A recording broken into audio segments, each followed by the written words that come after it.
Payments Podcast from Bottomline Technologies. Greetings and welcome to the Payments Podcast. My name is John Gaffney, and I'll be your host for this episode that covers the changing role of the corporate treasurer. With the economic forecast ranging from unsettled to stormy, there's arguably no more important financial leadership position than treasury. Put simply, corporate treasurers manage money and financial risks for businesses. They can be seen as the right arm of the CFO. They help to develop financial policies and strategies. The corporate treasurer deals with existing and expected cash, and you could say that the role of the treasurer is no less than to ensure the availability of the right amount of cash at the right time, at the right place, and in the right currency. That is a full plate. But the role is also changing, and here to discuss its evolution, we're happy to have a special guest today. Guillaume Jouvencel co-founded Corporate Treasury 101, a go-to source for corporate treasury knowledge, podcast, community, and a place for experts to share their knowledge. Guillaume's journey into the world of corporate treasury began at Société Générale Corporate and Investment Banking, where he served as a cash management analyst. His stint at Société Générale laid the groundwork for his subsequent tenure as PwC as a senior treasury consultant. That journey has brought him to our podcast. Welcome, Guillaume.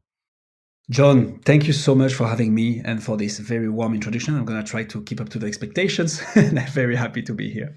And I am sure you're going to do a great job. I know you will. So, the treasurer's role didn't need to change a heck of a lot to be essential to the finance of any organization. But now we have a laser focus on liquidity. We have a new focus on technology, and the treasurer is now in a more strategic role. How have you seen that role change since you started Corporate Treasury 101? Yeah, that's a very interesting one, because one of the main feedback we receive from treasurers is treasury is seen as a support function. Note is not treasury is a support function, but seen as a support function. And if I'm being completely honest, I think it's a correct statement. Like, treasury is a support function meant to be enabling the business. Now, it has evolved over the last decades, and especially over the last couple of years, I'd say.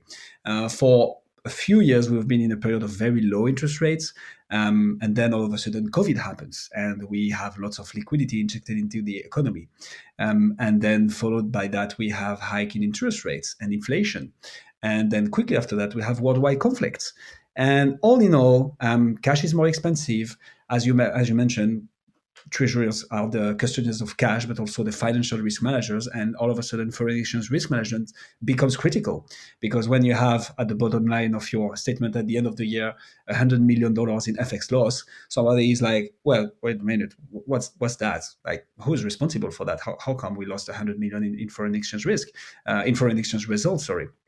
So all of a sudden, because cash is more expensive, foreign exchange risk management becomes much more critical and strategic. Treasurers are in the spotlight. And treasurers need to allocate money, they need to invest it, they need to manage it, they need to have visibility on it and advise the other members of the C-suite on its visibility. And they have a huge responsibility in mitigating a potential FX loss as well. So I agree with you, John. The role of the treasurer in itself hasn't changed a lot, but the circumstances in which we are and the environment we are in right now puts the treasurer in the spotlight. And it's like, well, before, we had like 0% interest rates. So, it wasn't too much of an issue if we had hundreds of millions of dollars sitting somewhere. Well, it's definitely a problem, but not a critical one. When now it can yield 5 to 6% interest rate overnight, there's a real question of where is the cash and what are we doing with it? So yeah, we've seen that evolution, not the role changing, but definitely the circumstances putting the treasurer in the spotlight in a nutshell. Yeah, very well said. Technology's been a factor, I would think, in this changing role. It certainly seems that way from some other people we've had on the program.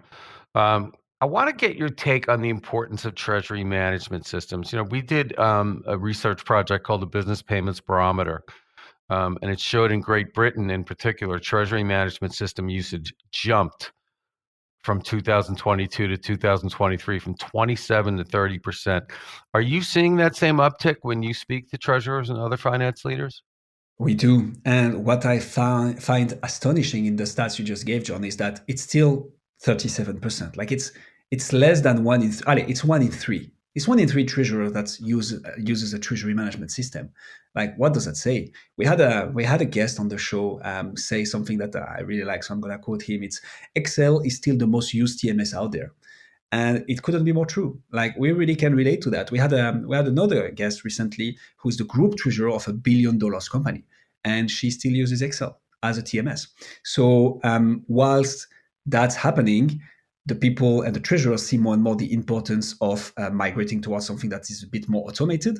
And back to your previous question, John, because it's becoming critical, we need to give the treasurers the means to do their work properly and potentially deliver or even over deliver on what they have to do. What's also interesting is that you have more resources allocated to treasurers, right? Because of that very point of, hey, we have this 100 million in FX loss. What are we doing about it? Oh yeah, it's the treasurers, but we didn't give him any budget to manage, mitigate, or even hedge the FX risk. And honestly, we didn't have clear visibility on it, so I couldn't even call it. So that's a problem that needs to be tackled. And honestly, from what we're seeing, starts to be tackled. The other very interesting trend we've seen is that there is a huge amount of specialized treasury tools coming up. Like, fintechs and startup founders see the need from companies. They see the opportunity because, well, let's face it, we're in a world where money means a lot. So when there is a money-making opportunity, you might want to look into it. And when you see a whole ecosystem of startup and fintech starting to try solving the problem number 3 of the treasurer and CFO, problem number 2, or problem number 1 even, you're like, there is something happening in here. And we've seen that. Like, we have lots and lots of companies reaching out to us saying, hey, I'm developing this tool, or I'm doing this. What do you think? And the last thing I want to mention, and it's going to maybe liaise with another question we have in this interview, is the emergence of modular solutions. Because, as you said, it has jumped from 27 to 37%, meaning there is still 2 in 3 treasurers who don't use any. But because maybe they can't afford a 6 months time implementation, they can't afford a full-blown TMS. So they don't need the whole shebang. They need a dedicated solution for their dedicated problem. And that's what a modular solution does. It's less costly, faster to implement, and you don't have to mobilize 6 months of your already very small and busy treasury team. So in conclusion, John, I would say treasurers need to be given the tools to execute well in such an economic context, the one we just broke down previously.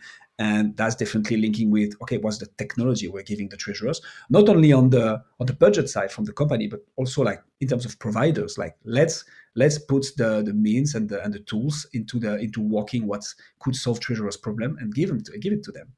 And then you have tools, automation that allows that, whilst on top of it, reducing risk, because you have the quantitative benefits from it. Like, yeah, having visibility and centralizing cash is for sure a huge benefit, quantitative one, but you also reduce the risk of human error. You get your senior treasury analyst to work on more strategic tasks, and so on and so forth.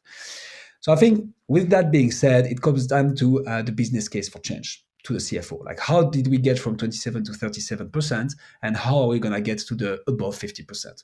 Well, it goes by the treasurers going to their CFOs and saying, hey, I need this. But not just, hey, spend some money for me. It's also like making the business case for it. And again, we're in a world where money accounts for a lot, and CFOs like that. CFOs like to see the quantitative benefits. How is it gonna impact their bottom line? No pun intended. So like, show me the numbers, show me how that helps the treasury and the company money-wise, and then show me also the qualitative benefits. Yes, you won't have your 2 senior treasury analysts being busy reconciliating bank statements or executing payments manually, because it's all automated now. They can focus on strategic tasks, on analyzing data, on making good analysis that will allow for strategic decision making. All that type of things is going towards automating, implementing more TMS or modular solutions of TMS, and I think that's in line with your survey, John. Right, exactly. I love the phrase a business case or change. I'd have to think treasury management automation is part of that business case. And I love what you were saying about the modular approach. Does a state-of-the-art treasury management system need to be rip and replace? That's so here I have my consultant blood that is fizzling a bit, but I also have the pragmatic approach. The thing is, let's put it like this. As a treasury department, you have your daily job. You have your team to manage. You have month ends to close. You have the quarterly report to make. You have to report to the CFO, potentially to the board on certain strategic aspects. Like, you're already quite busy. Rip and replace strategy means you sit down, you say, okay, this is what we're doing right now. This is what we need. And now we also need to foresee for a 6 to 12 month implementation, and then parallel running, and then getting out of the previous system, right? That's so much effort, so much energy, and so much resources put into this. Or you could have a separate approach, because of course that's a fit for certain companies, right? You will have companies that are like, no, look, we are 20 years late on our treasury landscape. We want state of the art, and we're gonna put the resources in it, and we're gonna get help from outside counsel and whatever, you name it. It's still a worthwhile strategy for certain companies, but for sure not all. And you see system vendors adopting this strategy, answering to specific problems of the treasurers. Because indeed, treasurers can be like, okay, I have this is my problem number one. How do I solve it? Okay, there is this tool, this automation, and this resource that could do that. How do we do this in 6 weeks' time with not too much resources allocated from our end, and more like a lot of help from the system vendor? And system vendors see that. And that's also strategically answering two problems. On the corporate side, you get a solution to your problem and you get benefits from it fast. And on the system vendor side, you get to build a positive experience with your clients. It works for cheap. You learn a lot, and you have a foot in the door. Because again, from a system vendor perspective, what we see is that you get in the door, you solve a critical problem for the treasurer with a modular solution that didn't take ages and lots of resources to implement. And then you're in and you're delivering on that. And you're like, hey, by the way, we solved your problem number one and we're doing great. What about your problem number two? Like, we've seen what it is. It seems to be that, and you're struggling a bit with this. We could maybe discuss and see if we have a solution for you. And boom, you have your business case, both for the treasurer because you solve problem number two, but for the system vendor as well. And now another take on this question, John, is back in my consulting days, plus I've heard that a lot. You have huge migrations and huge system transformations company-wide. Typically, the one I want to mention is SAP S/4HANA. Like, lots of companies run on SAP, and they have to migrate to SAP S/4HANA. And that's years of projects and implementation and so on and so forth. That could be the right opportunity for a treasury transformation as well. And back to that business case for change. Hey, we are allocating money to get a state-of-the-art ERP for the company. And I'm saying SAP S/4HANA, but really it can be any ERP. I know there are many others out there that do an amazing job. But like, it's in the DNA of the company to migrate for a more robust, stronger system, more lean, more automated. How about we do it for treasury? How about we sit down and see what's our needs right now? What are we doing? What can we not get rid of? What do we need in the future? Like, whilst we're there, we might as well improve one thing or two. And then how do we implement that? And you have your transformation project timeline. So yeah, I think it doesn't need to be a rip and replace. That's maybe caveats. That can be a strategy for certain people and certain company, but for sure it's not a one size fits all. Like, there is a modular solution approach that exists right now that system vendors support. And I mean, our bottom line, obviously, you guys do that. And that works. And it solves a problem, and you have a foot in the door. Corporate treasurers benefit from it, and system vendors do as well. So you are completely expert at analyzing this role and giving us a vision of how it goes forward. But the most impressive thing about this, and you know this, we've talked about this, is how you guys cover the intersection of AI and treasury. It's a topic that a lot of finance leaders are just starting to get their heads around. You've been ahead of the curve. Can you define that intersection of AI and treasury? I mean, what are the most important things to focus on for a treasurer as they start to integrate AI? So what I can give you is what I've seen from what the research we've done and the work we've been doing around it. So as you mentioned, we have a newsletter, which is AI Treasury Insights, that we've been running for I think 7 or 8 months now, like a weekly. It was bi-weekly at a point. So every week, sometimes twice a week, we are digging into either a treasury solution that uses AI or something related with AI and treasury, and what can AI actually do in the world, but also treasury. Like, how does it work? And how can all that apply to treasury? And that's what I can provide insights from. And honestly, we've learned quite a bit. But so if I go back to the why and the intention of the newsletter in the first place, we wanted to go beyond the buzzwords. So we wanted to see what's out there, what's existing, what's not existing yet, maybe at a project state, and what are the possibilities for the future. I think, to summarize it, we wanted to dream a bit, and we have not been disappointed. So if I start with the beginning, like it's a bit sarcastic, but I like to make this joke. Believe it or not, John, AI was a thing before ChatGPT. ChatGPT made it comprehensible and fathomable for everybody as we can talk to it, right? It's not to say, hey, some people are smarter whatsoever. It's just to say ChatGPT has put in front of the people that tool that you can speak to and that does calculation, writes codes, answer to you like to some questions that you would have like probably hours and hours of research to be done to grasp properly. Like all of a sudden, AI is at your fingertips. And everybody acknowledges AI through ChatGPT. So it has put AI in the spotlight, but as a matter of fact, some treasury solutions already had AI integrated. And the most common use cases, which lots of people talk about, but it's because it's working, it's typically cash flow forecasting and fraud prevention. It's recent, just to be clear, like a few years, but it was before ChatGPT. And it exists and it works. Now, ChatGPT has catapulted AI at the top of the discussions, along with excitements and fears, obviously. And when it comes to treasury, what we figured out is that, or at least what we think is, treasury department won't be very fast in adopting AI. So they won't be the last. Treasurers won't be the last to adopt AI, but they certainly won't be the first. And it somehow makes sense, right, to also give a credit to give a little bit of credit to the industry. By essence, we are risk mitigators, right? By design, our role is to mitigate risk. And yeah, it's true. AI can be a huge risk. Like definitely, you can have lots and lots of problems with AI if not done properly.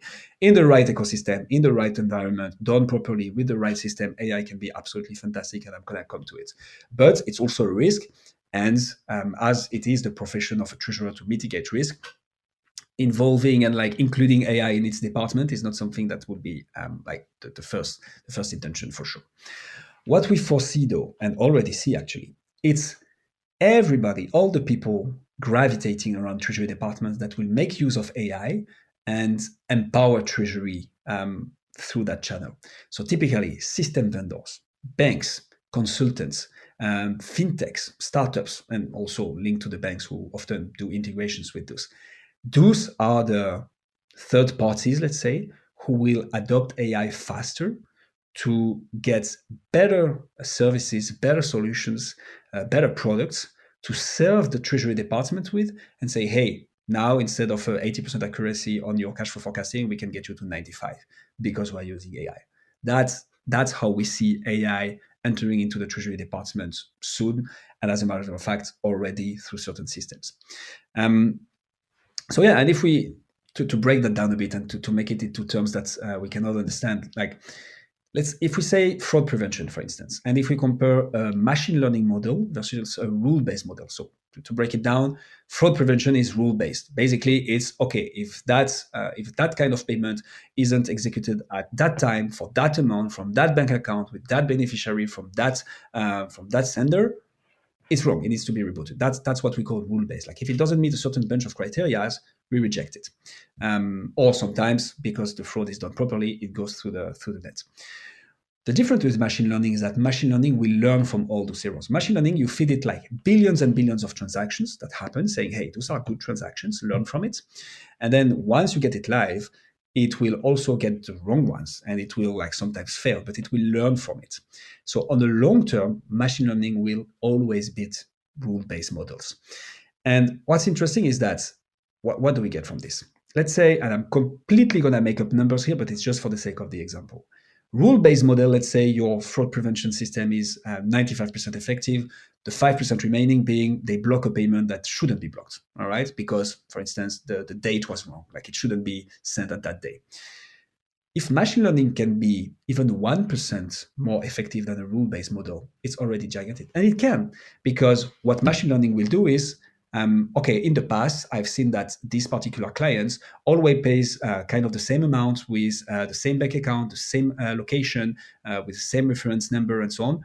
But sometimes they are late 2 days, sometimes they are early 1 day, sometimes they are late 5 days, and so on and so forth. But overall, this is a correct one. That's what machine learning will catch right, that rule-based model won't. And that's why it can be more effective. And to go a level deeper, like, what's the impact of a 1% improvement in an industry like payment industry? Like when you think about the number of transactions on a monthly basis, it's in billions. You probably have more accurate numbers than I do, John. But like it's gigantic. And I've been in the I've been in the back offices of that when I was back at Societe Generale as a cash management analyst. I had this very case of a client calling saying, "Hey, where is my payment?" And like, "Oh yeah, sorry, well let me look in the system.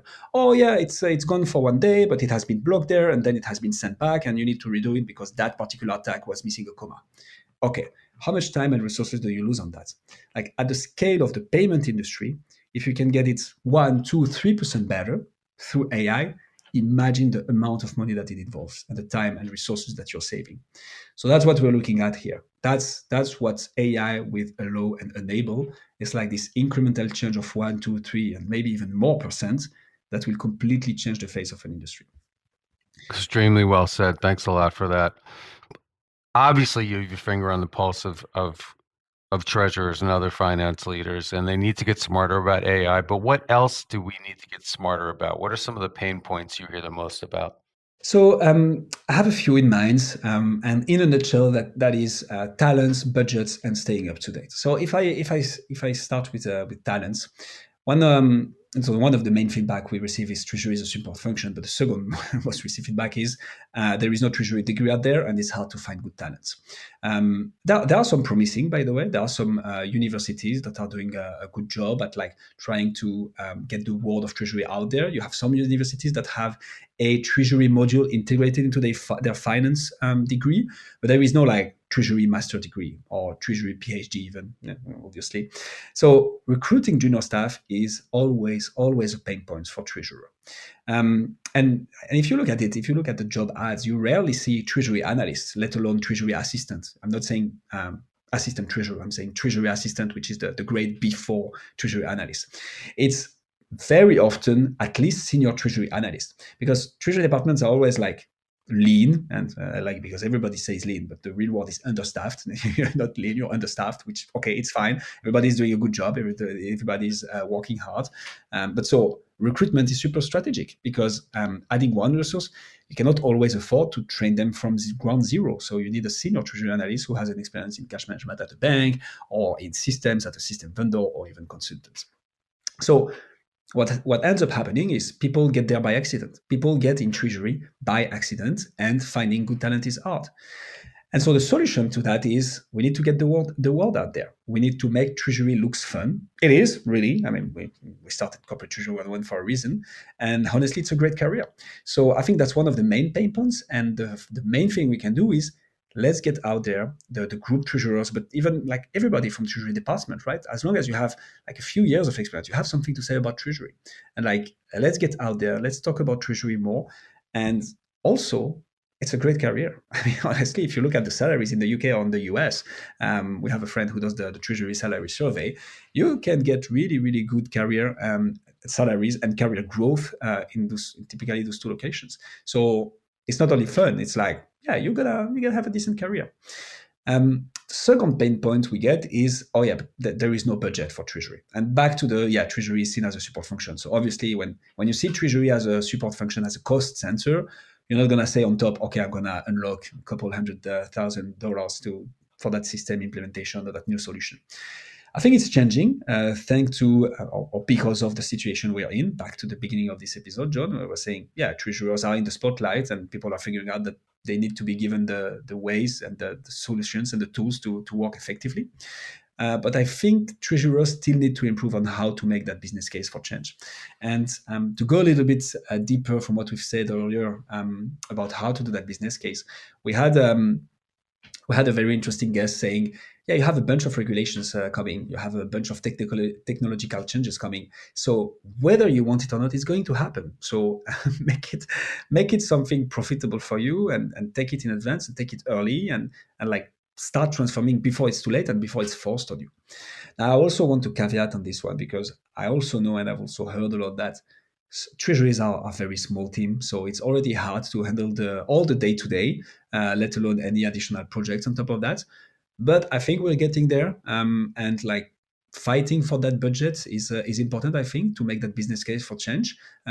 and budget for anything, actually, not just technological transformation, right? But recruiting or like allocating resources to certain stuff. I think that's a pain point, but we are getting there. And the last one is staying up to date. Like there is definitely a tremendous amount of changes happening. I mentioned it earlier, the regulation-wise, technology-wise. We just talked about AI a bit deeper. Like there is a lot happening, and Treasury, like lots of industry, obviously, led by technology, is in an ever-changing landscape. So we need treasurers need to keep up to date. And luckily, there are a lot of resources out there. And here I'm going to preach for my church a bit, but of course, you have podcasts. You also have the payments podcast, which is a great one. A lot of resources put out there by Bottom Line, by Corporate Treasury 101, and a lot of other actors. Honestly, I'm not forcing any resource in particular, but like there are lots of great content out there that we need to stay up to date with, because there is a lot happening. And learning from each other is definitely one that I would insist on. Like you have lots of actors out there explaining how they transform the client treasury landscape, and it's worth a read. It's definitely worth a read, because you see, in fact, how it can happen, why it happens, but most importantly, the benefits behind it, and definitely can get good inspiration out of it. And yeah, maybe the last one, because now I started talking, so I can stop, John. Sorry for that.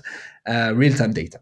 I think real-time data is a bit of a reflection of the world we live in. We need everything right away. And that's honestly also the expectation from leaderships and CFOs sometimes. Like, hey, I want visibility on my cash on a day-to-day basis. I want to know what we are doing FX exposure-wise on a day-to-day basis. Like, where's my cash? What are we doing out of it? So, and also, if you look at FX exposure, like if you need to wait a week, let alone a month, before you even have visibility because your LATAM department, or not shooting on any department here, or NA or whatever department in your company is reporting only at month end, well, it's a bit too late, right, when it comes to FX exposure. So enabling real-time data in a treasury department becomes critical. And what I like is that it's linking with everything we've said so far, like making that business case for change. Treasury is in the spotlight. Let's take the opportunity to make things right and make sure we can bring lots and lots of value to the company on top of delivering on our tasks. Well, you've certainly made the business case for change. You've done a great job with that. So I really appreciate that. It's been a great episode. So Guillaume, last question. I want to give you an opportunity to close as a keynote speaker. Let's say you're at an international conference, senior finance leaders, treasurers. Give me 2 or 3 urgent things they should take away and focus on. Yeah, so I'm gonna go over the little sweat mark that I have in the back, being in front of 400 treasurers. I'm gonna try to give them advice. So I think the first one is, and it's funny because I think it basically links back to everything we've said so far in the episode. Treasurers need to get out there. Like there are so many treasurers, and we've been to Eurofinance in September with Osam, and we've met so many amazing treasurers, but like from senior treasury analysts, right, up until group treasurer, obviously.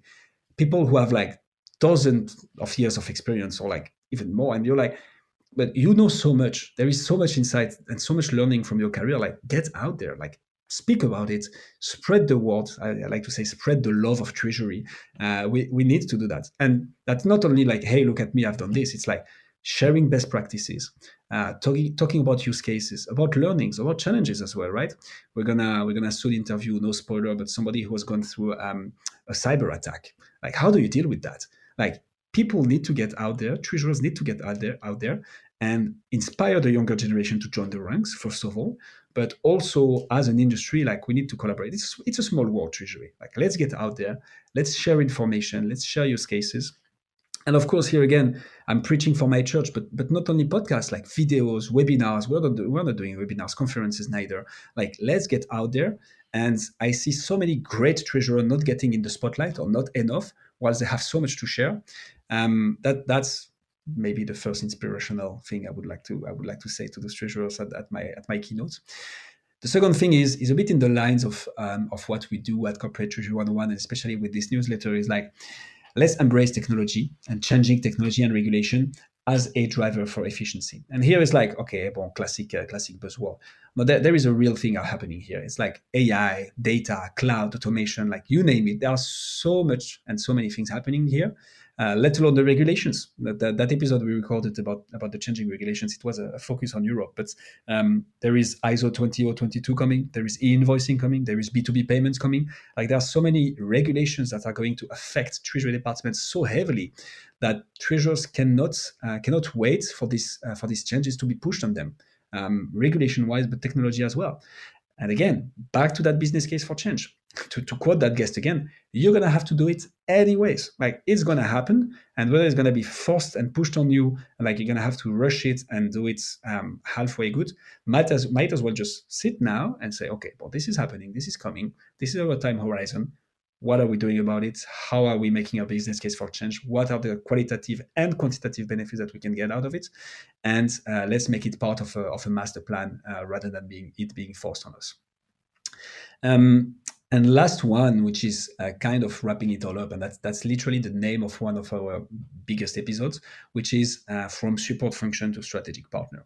Like, again, it's like a nice keyword and so on, and you're going to see it as a title of a lot of webinars and conference speaks, but we strongly believe in it, because we live in a time now where treasury should no longer be a cost center. And literally, like in a period of high interest rates, like it can happen. Like, it's easy, but not simple, or the other way around. I'm not too sure of my English here, but like, we need to become a strategic partner for the bottom line growth of the CFO. And that's better working capital, cash management and investment management. Mitigate FX loss is a huge one, obviously. And all this can be technology enabled. Linking back to my second point for my keynotes wrap up. If your two analysts are not busy with bank reconciliation and payment validations all day, imagine what they could be doing in terms of running analysis, running scenarios, so you can actually drive strategic decisions.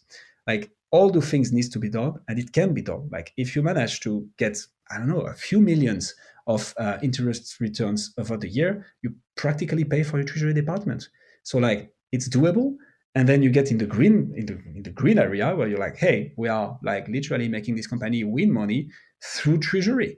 Like, it's happening. And that's where you're gonna get beyond the spotlight and become a strategic treasurer. And to wrap it up, in the US, lots of treasurers are VPs. And in Europe, it's not that much the case yet, but it's because there is so much cash in US companies that, yeah, treasurers play such an important role. So it's happening. It can be done. It's just a matter of, okay, where are we right now, and how do we become a strategic partner from a support function? So that's my 3 points for my keynotes, John. You did my job for me. Thank you very much for wrapping it all up. That's the business case for change. That is extremely well said, well articulated. And that is going to be a wrap for this episode of the Payments Podcast. My guest has been Guillaume Jouvencel from Corporate Treasury 101. Guillaume, thank you so much for a great episode. Thank you so much, John. It was great. And once again, thanks for listening to the Payments Podcast. We'll see you next time on your favorite podcast platform. We're on Apple, Spotify, and SoundCloud. See you next time.